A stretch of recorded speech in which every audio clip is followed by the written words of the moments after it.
آیا می‌دانی اولین لحظه پس از ورود به بهشت چگونه خواهد بود؟ در نخستین لحظه خداوند غذایی به اهل بهشت عطا می‌کند که هیچ چشمی مانند آن را ندیده است و هیچ انسانی آن را تصور نکرده است.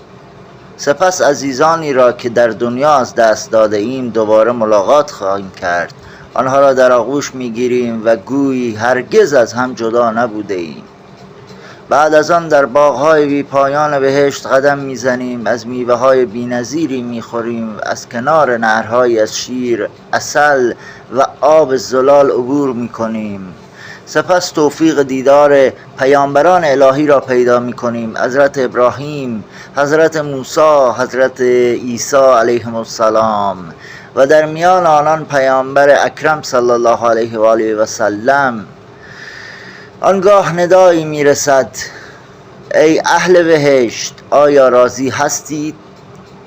همه پاسخ میدهند: چگونه راضی نباشیم در حالی که نعمتهایی به ما عطا کرده ای که نه چشمی دیده و نه گوشی شنیده است.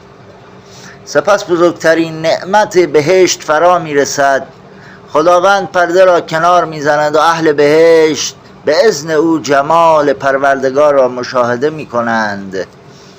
خدایا ما را از اهل بهشت قرار بده.